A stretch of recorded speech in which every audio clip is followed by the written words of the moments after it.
Bien, hermanos, vamos a continuar entonces nuestro estudio de las familias en la Biblia, ¿no? Vale, vamos a recordar qué familias hemos visto ya. Sansón, ¿Cuál? Sansón. José. No, pero la familia, los papás, ¿no? Los papás en este caso, los padres de Sansón hemos estudiado, ¿no? Muy poco se ha hablado de eso a veces, pero qué importancia es la familia de la cual descendió Sansón. Eran padres tremendos, ¿no?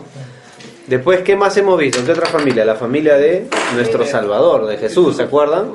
José y María. ¿Qué otras familias hemos visto? De Timoteo. Esa fue una familia disfuncional, ¿no? Cómo criar a un hijo cuando no hay papá, hemos visto la semana pasada, ¿no? Y cómo 3 generaciones fueron enriquecidas por la palabra de Dios. ¿Qué más hemos visto? ¿Qué otras familias hemos visto? ¿Se acuerdan? Los recabitas, una familia del Antiguo Testamento, una familia media escondida ahí en la Biblia, ¿no? Pero como por descendencia y por generaciones eran familias de convicción. ¿Qué más hemos visto? ¿Qué otras familias hemos visto? ¿Se acuerdan? ¿Se acuerdan de la familia de Estéfanas?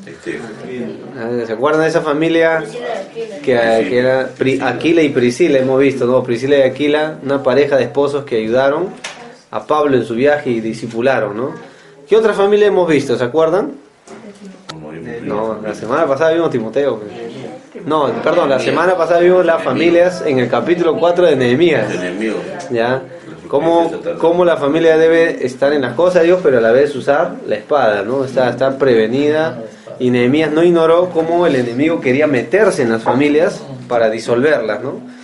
Entonces hoy día vamos a estudiar una familia que ha generado bastante en la Biblia. Está en el Nuevo Testamento, en el libro de Hechos. Abran sus Biblias, por favor, en el libro de Hechos. Sí, porque es una familia la manera como pasaron la vida cristiana fue muy controversial. Pero es Ananías y Zafira, su mujer. Y ahí vamos a ver un poquito, ¿ya? ¿Qué podemos aprender de esta familia? ¿Ya? Ananías y Zafira, hoy día vamos a estudiar. Lamentablemente esta no fue una buena familia, pero vamos a ver qué principios podemos sacar para nosotros como familia, ¿no? Hemos visto también, hermanos, que Dios, la familia de Abraham, ¿se acuerdan? ¿No? Abraham y Sara, ¿no? Hemos visto, esa fue la primera familia que vimos, pero también hemos sabido también en todo este tiempo que hemos estado estudiando ya casi 2 meses de las familias, que Dios tiene un propósito con las familias y Dios quiere bendecir y usar a las familias. ¿Y hermanos? Entonces vamos a estudiar entonces Ananías y Zafira en Hechos capítulo 5. Vamos a leer desde el versículo 1. Sí. Para entenderlo vamos a leer el capítulo 4, versículo 35. ¿Ya? O 34, para que entiendan el contexto y para que entendamos qué pasó con Ananías y Zafira. ¿Ya? Hechos 4, 34. Y de ahí leemos hasta el capítulo 5, del 1 hasta el 11, ¿ya? Vamos a leer, dice así, Hechos 4:34, dice, así que no había entre ellos ningún necesitado, porque todos los que poseían heredades o casas, ¿qué hacían?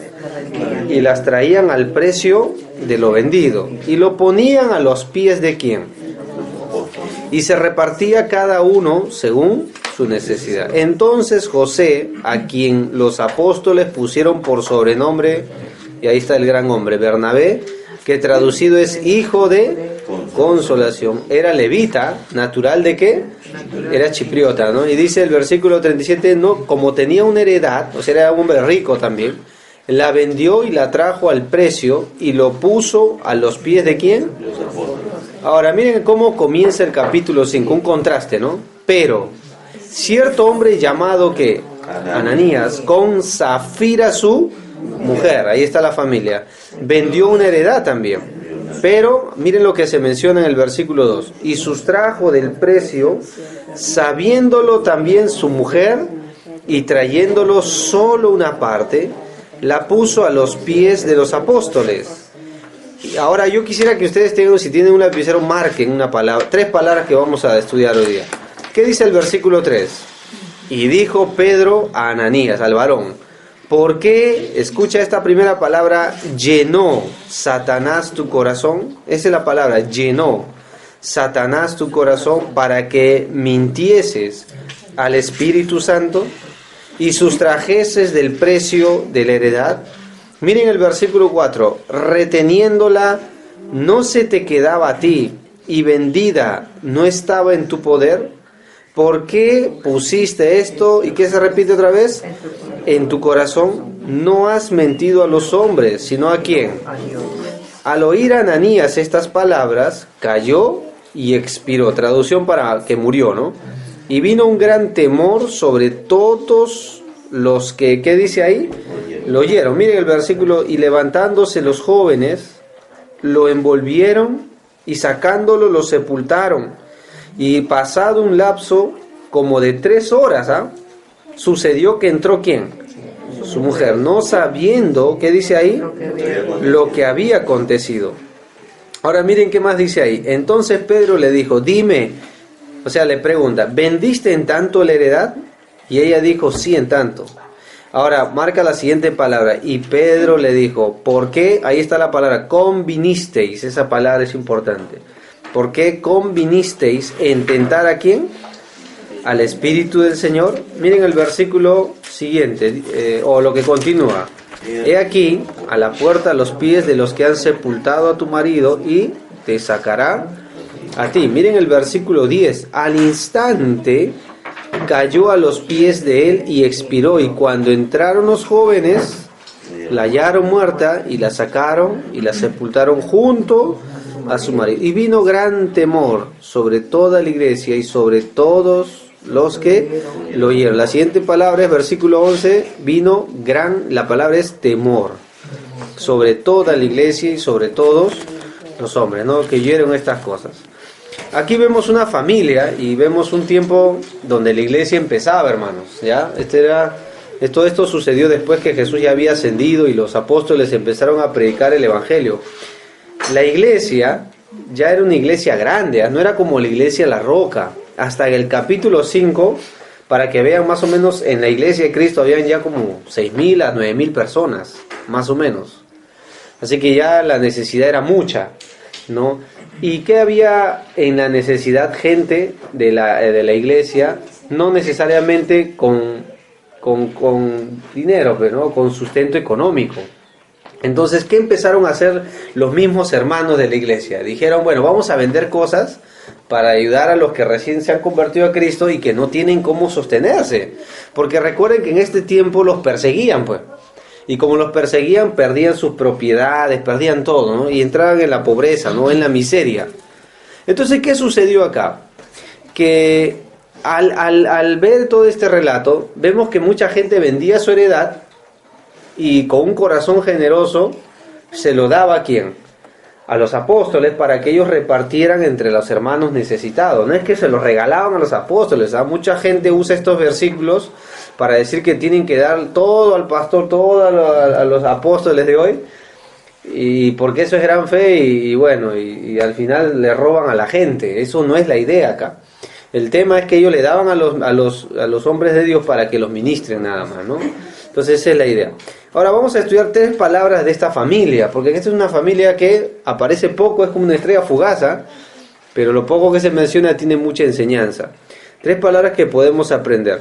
La primera, Hechos capítulo 5, versículo 3, que dice, y dijo Pedro a Ananías, ¿por qué llenó? Esa es la palabra que yo te pedí que marques. Satanás, tu corazón para que mintieses al Espíritu Santo y sustrajese del precio de la heredad. ¿A quién habló Pedro cuando ellos habían hecho lo que hicieron? Al esposo, al varón. ¿Qué es lo que habían hecho ellos, hermanos? A ver, ¿qué ustedes ven de mal? En el versículo 1 y 2, ¿qué dice? Pero cierto hombre llamado, ¿qué? Con Zafira su mujer, o sea, ambos juntos, con, la palabra no dice separado, sino con, vendió una heredad y sustrajo del precio, sabiéndolo también, ¿quién? Su mujer. O sea, se pusieron de acuerdo y trayéndolo solo una parte, la puso a los pies ¿de quién? Ahora, ahí viene la pregunta. ¿Qué ustedes ven de mal en ellos? ¿Acaso dieron o no dieron? Sí dieron. No fueron honestos. Entonces el problema es que no fueron honestos. Pero que entonces está mal de que yo de repente tenga esto de acá, por ejemplo, lo vendo y yo quiero ayudar al hermano Cacho, yo lo vendo a 100 soles, pero de esos 100 yo te ayudo con 50. ¿Eso está mal entonces? ¿Por qué está mal? No le Pero si es mío. Creo que es un No, poco pero por el contexto. corazón. Ya. El corazón que maquina ya. Ya, o sea que tú lo que vendes y quieres ayudar a alguien, tienes que dar todo, ¿eso? No, pero ¿qué corazón? ¿Seguro? Ah, entonces denme toda su ofrenda, a ver, todo lo que gana en su salario. No, el problema es el corazón. Porque Ya, la actitud, el contexto, el corazón. El corazón, la mezquindad que ha tenido para... Lo que pasa fue de que ellos dijeron de que habían dado todo. Ah, ya, ahí está la clave entonces. Mentira. Entonces acá parece ser que ellos dicen que dan todo, porque dice, pero sustrajeron del precio del heredad, ¿no? Entonces aparentemente, Que no se daban cuenta. ¿qué pasaba si simplemente decía, mira Pedro, la verdad, estoy en necesidad, esto me ha costado 100, pero voy a dar 50 para tal persona? ¿Estaba mal eso? No creo que estaba mal. Para que siempre me dice por mí. Así es. Estaba mejor eso. Entonces la palabra que yo te pedí que subrayes en el versículo 3, la importancia de que una familia debe tener cuidado es que Satanás no llene nuestro corazón. La palabra llenar en la Biblia es la palabra controlar. No es la palabra simplemente llenar de como algo que está vacío, sino que toma la posesión o el control. Ahora, esta palabra se repite bastante en la Biblia. Por ejemplo, cuando miren un ratito, sin perder hechos, por ejemplo, Salmo 73. Ya, aquí esa palabra aparece bastante en la Biblia, la palabra llenar o controlar. Por ejemplo, sin perder Hechos 5, miren Salmo 73. ¿Cómo podemos llenar nuestro corazón hoy? Observen primero de qué cosa se puede llenar mi corazón. Miren el Salmo 73, este es Asaf el que escribe, versículo 21. Así es, entonces vamos a ver de qué cosas hoy yo puedo llenar mi corazón y mi alma. Miren el versículo 21 de Salmo 73, dice, se llenó, ahí está la palabra, se controló, o sea, en otras palabras, ¿qué? De amargura, ¿qué? Mi alma, y en mi corazón, ¿qué sentía? Tan torpe era yo que no entendía, era como una bestia delante de ti, dice, ¿no? ¿De qué se puede controlar y llenar nuestro corazón hoy en día? De amargura. Las familias debemos cuidar, hermanos, de que una de las cosas que no entre al hogar, y si llega a pasar que sea algo pasajero, ¿ya? Es que no nos controle el resentimiento o la amargura de aquello que pensamos que nos han hecho mal. Es el papel de ser víctimas, ¿no? Esa es una palabra que puede habitar en nuestro corazón para el lado negativo. Hay otra palabra que se repite, la misma llenura.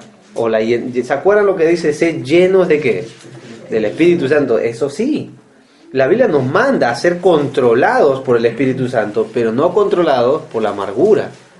¿Ya? Ahora dime, ¿habían familias en la Biblia que dejaron que la amargura controle sus corazones, los llene? ¿Tú conoces algunos? Claro. Yo sí he visto a muchas. Los hermanos de José. ¿Por qué? Los hermanos de José, por ejemplo. ¿Qué otra persona? Otros personajes. Hermano de Faraón, pero familias. Esaú, ahí está. Y Edom, su descendencia de Esaú fueron los edomitas. ¿Saben que a mí me llama mucho la atención Esaú? ¿Saben por qué? Estos días estaba meditando un poco y hoy día en la tarde le contaba a mi papá. Porque yo he estado viendo, vimos con mi esposo una película de la Segunda Guerra Mundial. Muy buena, me gustó el mensaje, porque habla de cómo está basada en la vida real. Es una película inspirada cuando un avión alemán y en este caso los ingleses peleaban por la tierra de Austria, por la frontera específicamente, y otro por el petróleo que había. Entonces, ¿qué sucede? Que justo los aviones caen en la frontera, y en la frontera los austriacos tenían cabañas para sobrevivir en la nieve, por la temperatura tan baja que tienen esas condiciones climáticas, ¿no? Entonces, justo los aviones cae el avión alemán y llega a hospedarse, y al tiempo, a los días se escucha un ruido, y era que otro avión cayó, y era un avión inglés. Y desde la vida real, basada en hechos reales, donde tienen que convivir en esa cabaña. ¿Y saben qué? Hermano, esa película me llamó mucho la atención. El mensaje de esa película es que al final terminan siendo amigos entre enemigos, porque estaban peleando entre ellos, y perdónenme la expresión, pero se dan cuenta al final que estaban perdiendo por tonterías.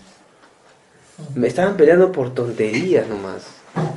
Y se dan cuenta que eran manipulados por el Führer, en este caso por querer tener más posesión. En este caso por Adolfo Hitler en ese tiempo, ¿no? O sea, vemos dos pueblos que pelearon y se amargaron, porque hasta el día de hoy vemos esa guerra, hasta en el fútbol se ve. Cuando juega Inglaterra-Alemania, tú vas a ver la rivalidad que se tienen por amargura. El pueblo de Edom, los descendientes de Saúl que metió todo, ellos le tuvieron amargura eterna hasta el día de hoy al pueblo de Israel. Al pueblo o al descendiente de Jacob en este caso, ¿no? Toda la descendencia de Israel. Jacob y Saúl también podrían ser una familia que... Son familia, en realidad. Y cada uno tuvo su propia familia, pero se enemistaron, ¿no? Hasta el día de hoy, Tiene ¿no? una parte donde Saúl se amistan con... Aparentemente, pero ya dice, o sea, él ya había arreglado, pero ya había corrido, dice, pero esto que hizo, dice la Biblia en Génesis, su descendencia lo miró y lo guardó en su corazón. Y cuando más bien le hacían daño al pueblo de Israel, dice que ellos aprovechaban, los despojaban. Si alguien se te estaba escapando, de eso venían y se te está escapando, y no le decían al enemigo. Cuando, O sea, cuando el pueblo de Israel quiere pasar por Edom también no le dejan pasar. no le dejan pasar, entonces, y es más, hicieron una ciudad llamada Petra, que con la historia nosotros sabemos que con un terremoto Dios se la devastó, porque ellos se creían que eran como el águila, y Dios dice, aunque te remontares como el águila, de ahí te agarraré, le dice Dios, ¿no? Entonces vemos que una familia puede llenar su corazón de amargura. Ahora nosotros conocemos familias que por años están distanciadas, ¿sí o no? Que entre hermanos o entre primos, familiares lejanos, cercanos, ni se ven, ni se saludan. ¿Y cómo crecen los hijos? ¿Se acuerdan de Romeo y Julieta? Es una historia de William Shakespeare, y aunque es una historia real, muestra la realidad de sus tiempos, de los problemas que habían entre familias, ¿no? Y en la Biblia vemos familias que pueden ser llenadas en su corazón de amargura. Pero ¿de qué más se puede llenar nuestro corazón? Miren conmigo, segunda de Pedro, sin perder Hechos capítulo 5.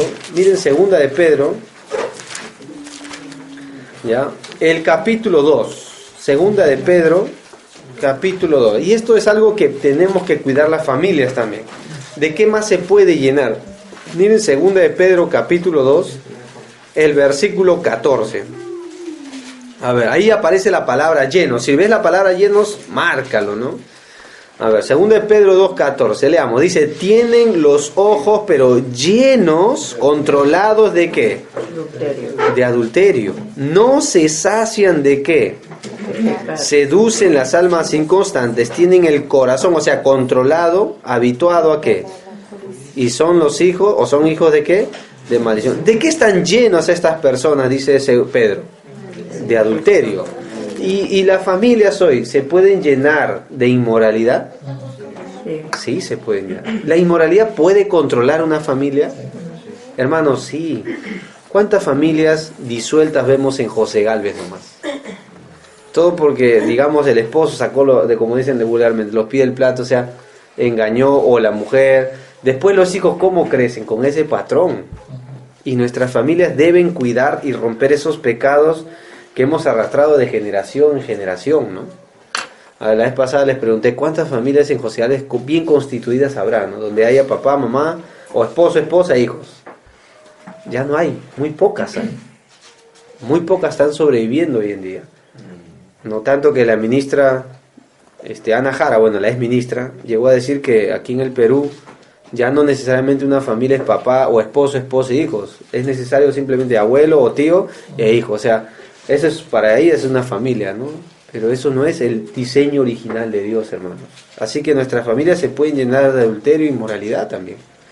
Pero ¿de qué más se puede llenar una familia? Miren Romanos capítulo 1, versículo 29, por ejemplo. Acá hay otra expresión que habla la palabra llenos. Romanos 1, 29. Mire, sin perder Hechos 5, Romanos 1, 29. A ver, aquí aparece la palabra llenos también, ¿ya? Si pueden ver, lo marcan ahí, ¿ya? A ver, leamos. Estando, y esto describe a Ananías y Zafira, ¿no? Dice, estando atestados de toda, ¿qué? Injusticia, fornicación, perversidad, avaricia, maldad. ¿Y ahora qué aparece? Llenos de envidia, de homicidios, contiendas, engaños. ¿De qué se puede llenar nuestro corazón? De todas estas cosas. Y estos pecados, aunque no lo crean, los hijos van a imitar y van a tener pleitos con gente que los padres tuvieron. No saben ni por qué tienen pleitos, pero nunca supieron. ¿Sí o no? Ahora yo les voy a hacer una pregunta. ¿Por qué le tenemos bronca a los chilenos? Díganme. ¿Saben por qué? Por nuestro antepasado, por tonterías. Yo les digo así, hermanos. Y yo les digo porque mi mejor amigo, usted lo conoce, que ha venido acá, es un chileno. Y yo no veo un enemigo en él. La cólera, ¿no? Pero... Ahora, y encima viene el partido ahora, la otra semana. Y encima campeonaron. Y nos alimentan de eso, ¿no? Porque viene el partido y hay muchos comentaristas que... ¿Cuántos comentarios están saliendo y que ya? hablan de, dicen, chinos son los malditos. Como si fuera una raza, ¿no? Pero igual, por eso, ¿no? ¿Y todo por qué? Por un pedazo de tierra que por cierto es de Dios, no del hombre, ¿no? Vamos a entonces Hechos capítulo 5, versículo 3. Y dijo Pedro a Ananías, ¿por qué? Volvamos a leer, marquen esa palabra otra vez. Llenó Satanás tu corazón. ¿Pero para qué lo llenó? Para que mintieses al Espíritu Santo y sustrajeses del precio de la heredad. ¿De qué puede llenar Satanás una familia? De avaricia o de mentira en este caso, ¿no? Primero, dice acá, para mentir ¿a quién? Al Espíritu Santo. ¿Y cómo es eso? Medio raro esta expresión, ¿no? ¿Uno puede mentir a Dios? ¿Sí o no? No, yo creo que no, pero acá lo usa Pedro y en un término sí también. Entonces, ¿cómo se responde esto? ¿Saben cuál es el peor engaño que Satanás pone hoy en día en las personas? Y lo van a ver en la Biblia. Es pensar que uno está haciendo las cosas bien sabiendo lo malo que ha hecho o a escondidas, porque acá entre ellos dicen que se confabularon con esposos y pensaron que nadie se iba a dar cuenta. Yo les dije esto porque es la gran mentira de Satanás, porque ¿qué es lo que pasó con Adán y Eva en el huerto? ¿No les mintió también? ¿Y qué hicieron? ¿Qué es lo primero que hicieron cuando pecaron? Se escondieron. O sea, taparon delante de Dios y pensaron que eso estaba bien. O sea, pero yo digo, pero nadie se puede ocultar de Dios. O sea, si tú ves, no sé si ustedes se acuerdan de un personaje llamado Can en la Biblia, que Dios le dijo, no tomen del anatema de un pueblo llamado Jericó. ¿Y qué hizo? Agarró y dice que lo escarbó en la tienda debajo de su carpa y lo escondió. Y Dios le dijo exactamente dónde estaba. O sea, ¿cuál fue la peor mentira? Que Dios no lo iba a saber o que un día no iba a salir a luz. O sea, es el mismo patrón, si se dan cuenta, ¿no? Entonces, acá vemos lo mismo, ¿no? En el Nuevo Testamento, una familia que pensó que Dios no lo sabía. Por eso es mentira al Espíritu Santo. Es el peor engaño, que uno se engaña a sí mismo, que Dios no hay nada y se va a dar cuenta. Es mentira, hermano. Por eso Pedro le dice, has mentido al Espíritu Santo. Y en segundo lugar, has sustraído del precio ideal. Le has robado a Dios, no, hombre. ¿Uno le puede robar a Dios o no? ¿Seguro o no? En el libro de Malaquías dice que le podemos robar. ¿Saben cómo? En los diezmos y en nuestras ofrendas. Cuando no damos a Dios lo que es de Dios. Jesucristo una vez mostró una moneda a los judíos delante de los romanos y le dijo, dad a César. No dice que no demos impuestos, dice que demos. Porque ahí el tema, el contexto son los impuestos. Pero den a Dios lo que es de Dios. O sea, también hay que darle a Dios lo que bíblicamente nos corresponde, ¿no? Entonces debemos nosotros ser buenos ciudadanos también, pues, como buenos administradores de los recursos económicos que Dios nos da. La segunda palabra, miren conmigo qué pasó en el versículo 4. Reteniéndola, no se te quedaba a ti, y vendida, ¿no estaba en tu poder? ¿Por qué pusiste esto en tu corazón? No has mentido a los hombres, sino a quién. Ahora miren el versículo 5, consecuencia. Al oír a Ananías estas palabras cayó y expiró, o sea, murió. Y vino un gran temor, esa es la palabra, ¿no? Sobre todos los que lo oyeron. Miren el 6, y levantándose, ¿quién? ¿Te imaginas ahí a Luis, a Javicho? Lo envolvieron y sacándolo, ¿lo qué? Lo sepultaron. Pasado un lapso como de 3 horas, 3 horas, ¿ah? 3 horas, la Biblia no dice por algo esas 3 horas, sucedió que entró su mujer, no sabiendo lo que había que, o sea, con lo que había pasado con su esposo. Verso 8, entonces Pedro le dijo, dime, no le acusó, le preguntó, ahí está el signo de interrogación, ¿vendiste en tanto la heredad? ¿Qué debió responder ella? No, Pedro, la verdad, estamos engañando. Nada más y se acababa el problema. Pero miren el versículo. Y ella dijo, sí, en tanto. ¿Lo confirmó o no? Hermanos, varones, podemos arrastrar a nuestras esposas con mentiras, ¿sí o no? ¿Sí o no? La verdad. O sea, podemos llegar hasta manipular a nuestras esposas para que mientan. Y este es un problema que debemos cuidar los varones. O al revés, ¿no? Podemos cuidar, pues miren, y si nosotros inducimos a nuestras esposas a mentir o a tapar cosas como está haciendo en este caso Ananías, vamos a arrastrar a nuestras mujeres y quién sabe hasta nuestros hijos. Sí, bueno, acá gracias a Dios no se menciona que tenían hijos, ¿no? Sino pobre de ellos. Ahora, hermanos, ¿por qué es importante lo que la Biblia dice del hombre? ¿Hombre de verdad? ¿Sí o no? De verdad. Dice que el hombre de verdad tendrá ¿cuántas bendiciones? Muchas. Hombres de verdad son lo que Dios desea formar en nosotros. Y nosotros los varones tenemos que enseñar a nuestras mujeres a ser hombres de verdad. Varones que sepan andar en la verdad, cueste lo que cueste. Esas son personas confiables en la Biblia. Ananías ya había contagiado a su esposa, ¿sí o no? Porque la mujer tuvo el mismo patrón. Ahora, ¿eso qué nos enseña? Que en un matrimonio a veces uno tiene que estar en desacuerdo, pues. Cuando uno está andando mal, el otro tiene que ¿qué? Decir un momento, acá no podemos mentir, acá hay que hablar la verdad. Pero acá los dos se pusieron de acuerdo para mentir a Dios. Porque acá miren el versículo 7. ¿Qué dice? El versículo 9. Y Pedro le dijo, ¿por qué? Y esa es la segunda palabra. Conviniste. La palabra convenir, ¿ya? ¿Pero para qué convinieron? ¿En tentar a quién? ¿Al Espíritu del Señor? ¿Qué es la palabra convenir? ¿Ustedes entienden la palabra convenir? Ponerse de acuerdo. La palabra en la Biblia es la palabra sinfonía. Y tú dices que en ese tiempo existían orquestas, sí, desde el tiempo antiguo todavía. El rey David instauró una orquesta, para que lo entiendan así, en el templo del Señor, para alabar a Dios, el ministerio de la alabanza. Y esa palabra se repite un montón en el Antiguo Testamento. El ministerio de la alabanza, ministerio de adoración.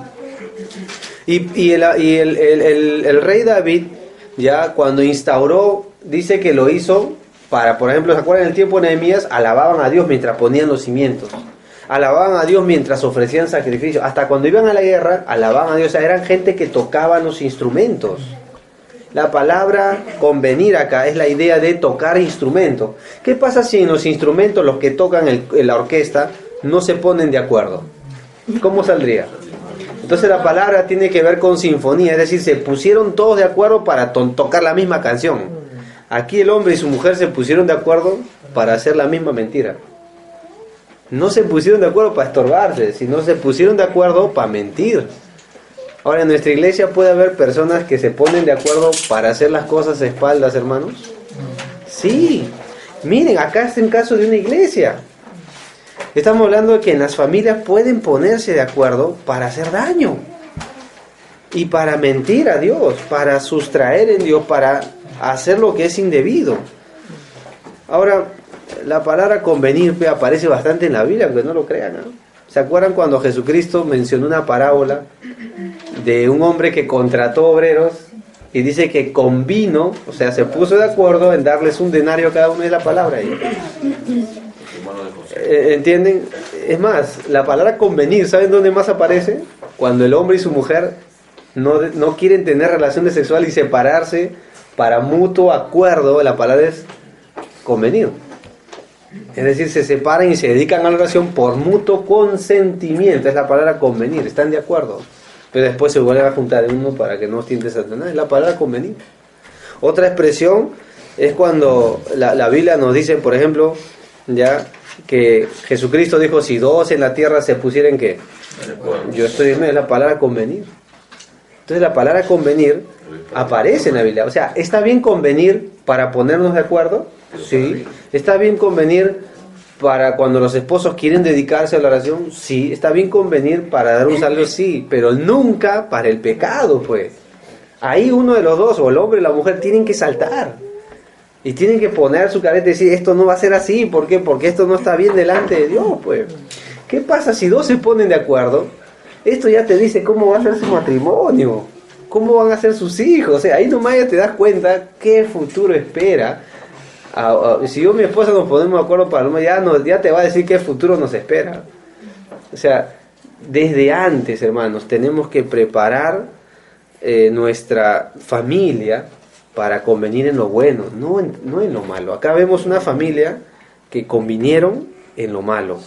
Nunca debemos estar de acuerdo para el pecado, hermanos, ¿no?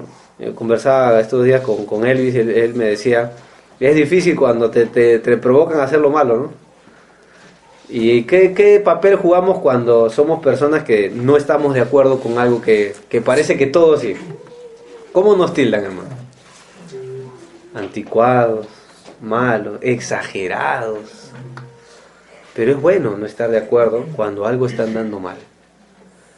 Y es bueno más bien ponerse de acuerdo para hacer lo bueno ante los ojos de Dios.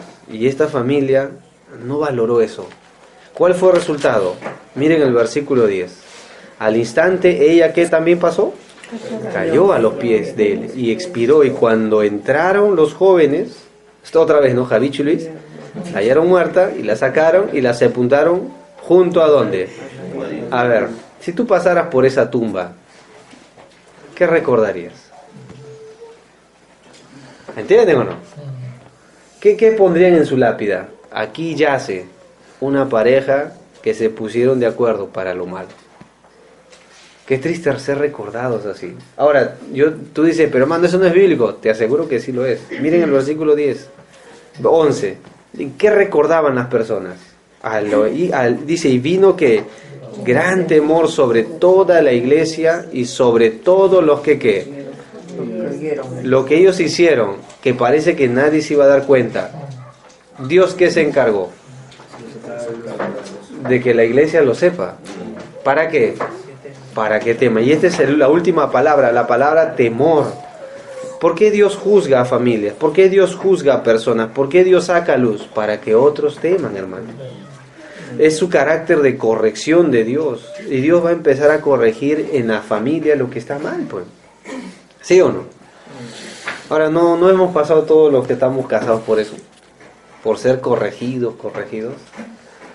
¿Por qué nos molestamos cuando la esposa está en desacuerdo o el esposo dice, no, esto no está bien? ¿Por qué nos molestamos? No debemos hacer al contrario, si nos están estorbando, amén, ¿no? Gracias a Dios. Hermano, acá vemos tristemente una familia que se dice poco, pero lo poco que se dice da miedo, porque podemos llegar a imitar esta familia. Y hemos visto que este no es el plan original de una familia. ¿Saben a quién me recuerda esta familia? A la primera familia en el huerto del Edén. ¿Sí o no? Se parecen bastante. ¿Y qué trajo después? Que toda una descendencia, ¿no? Una desgracia, ¿no? Los hijos, ¿no? Y hemos podido aprender de una familia acá que no se estorbaron. Ahora, ¿desde cuándo las familias deben estorbarse? Desde el primer momento que algo está mal. Desde el primer momento que está mal, ¿no? A veces mi esposa cuando he estado en la computadora y salen páginas, me tienen que estar estorbando, fíjate esto, cuídate lo otro, ¿no? Y viceversa, ¿no? Tenemos que estorbarnos, hermanos. Y yo agradezco porque no nos tenemos que tolerar lo que sabemos que está mal, pues, como pareja, ¿no? Como esposo, en este caso como familia, ¿no? Y yo les pido lo mismo a ustedes, los casados, ¿no? Los que ustedes que tienen incluso más años que nosotros en el matrimonio, estórbense cuando algo está mal. No se pongan de acuerdo para lo malo. Y yo les digo esto, hermano, porque ustedes conocen nuestra iglesia La Roca. Hemos visto familias que se han puesto de acuerdo para hacer daño y no están. No están más. No están más, ustedes lo saben. Familias que se ponían de acuerdo para poner problemas nomás, y no están más en la iglesia. Dios la sacó, ¿no? Y más bien pongámonos de acuerdo para aquello que Dios va a ser honrado, ¿no? Y los jóvenes también solteros, ¿no? Los chicos, los niños, pónganse de acuerdo entre amigos en la escuela, ya les he dicho ya, para hacer lo bueno, no para lo malo. ¿Sí o no? Los jóvenes igual, pónganse de acuerdo, no para ocultar cosas, sino para hacerlas a la luz de Dios. Hombres de verdad, ¿quién lo hallará? Y acá vemos una familia que no era una familia de verdad. Hermanos, ¿algún comentario de esto de repente? Triste esta familia, ¿no? Pero miren rápidamente cómo Dios juzgó esta familia, ¿no? ¿Qué piensan ustedes de este ejemplo que Dios nos deja en su palabra? A ver. También se cumple lo que dijo Jesucristo, ¿no? Y todo pecado se te será perdonado, dice. O sea, que hay que perfumar con el Espíritu Santo, dice. Ellos mintieron, dice acá el Espíritu Santo. ¿Qué pasaba si, buen punto, ¿no? ¿Qué pasaba si Dios no juzgaba a esta familia? Los demás iban a ser los mismos. Entonces, ¿por qué la iglesia hoy en día tiene que juzgar lo que está mal? Para que los demás teman. Dice Corintios, ¿no? Pablo le dice a la iglesia de Corintios: juzguen a tal persona o a tal persona para que otros teman, no se vean ensimismados a hacer repetir, no pasa nada. Entonces, no. La disciplina en la Biblia, la disciplina bíblica trae temor, y eso es bueno. ¿Cuántas veces mi papá me ha castigado y no lo he vuelto a hacer por temor, ¿no? El temor nos distancia, y es la palabra que se ha repetido al final, ¿no? El temor, ¿no? Entonces es importante eso también, hermano, ¿no? Una sana iglesia es una iglesia que practica disciplina, ¿no? Una vez el pastor de la iglesia Providence, que es una iglesia de 6.000 miembros, ¿no?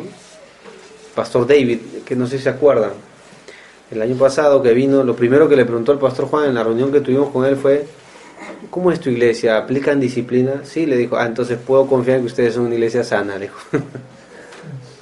Son una iglesia, es lo primero que nos dijo. Entonces puedo confiar que ustedes son una iglesia sana, porque iglesias sanas son aquellas que practican la disciplina. Entonces acá vemos esto, ¿no? Bueno, triste en el caso de los jóvenes que tienen que sacar acá el cuerpo de los muertos, ¿no? ¿Cómo se habrán llenado de temor también estos chicos a sacar esos cuerpos, ¿no? Entonces todas esas cosas no nos describe con detalle, pero sabemos. ¿Qué más ustedes pueden ver? ¿Algún comentario de esto? ¿Qué más piensan de esta familia? Y también que Satanás siempre hace permanentemente su obra, ¿no? Él está, como dice la palabra de Dios, como león rugiente esperando devorarnos. Buen punto, ¿eh? Y vemos que él chambea igual, como puede trabajar diariamente en nuestras vidas también, y debemos estar atentos a eso, ¿no? ¿No era acaso el mejor, buen punto, tío, no era el mejor momento de la iglesia donde todo el mundo daba? Justo ahí. ¿A dónde apuntó Satanás? A una familia. Justo ahí. Es interesante lograr de él, ¿no? Es sabio, aunque no lo crean, él es sabio, ¿eh? No debemos subestimar ese enemigo formidable que tenemos, ¿no? Interesante que detrás de todo se menciona su nombre, ¿no? ¿Por qué dejaste que Satanás llene tu corazón, ¿no? ¿Qué más podemos aprender de esta familia, hermanos? ¿O algún otro comentario? ¿O de repente alguna pregunta? Lo que dice Romanos, se nos acaba el pecado de muerte, ¿no? Clarito acá, ¿no? Aquí vemos del corazón también, ¿no? Tener el cuidado del corazón, ¿no? Como dice la palabra de Dios, el corazón es engañoso y perverso, ¿no? ¿Quién lo conocerá? ¿Dónde apuntó Satanás? Al corazón. Por eso dice, para llenar o controlar el corazón de las personas, ¿no? Entonces lo tentó ahí, ¿no? Su estrategia ya la sabemos, ¿no? Es el engaño, ¿no? ¿Alguna otra cosa más, hermanos? No es que todo la actitud, ¿no? Interesante, ¿no? El corazón. El corazón. ¿De qué sirvió lo que dieron? Porque lo que hicieron estaba mal. ¿Se entienden o no? ¿Se complace Dios en sacrificio, dice la Biblia? ¿En holocausto? Sino en que se le obedezca. O sea, es lo que quería Dios, ¿no? Acá, ¿no? Y que guardemos sus mandamientos. Eso es más importante, ¿no? ¿Alguien más, hermanos, que tenga una opinión de esta familia? Dios se va a agradar siempre con el corazón que uno da, ¿no? Como dice, que ahí está, en la virginidad del hombre, que Dios mira el corazón de las personas, ¿no? Y para Él no hay nada oculto, ¿no? O sea, tú puedes dar, pero si no das con un corazón muy agradecido y sin mezquindad, no vale lo que das. Así sea poco, ¿no? Tú puedes dar algo que para humanamente puede ser insignificante, pero para Dios es valioso, la forma que tú das. Eso es lo más importante. Dios ama al dador, Alegre. nadie dé por tristeza ni por necesidad, ¿no? No agradando al hombre. Así es.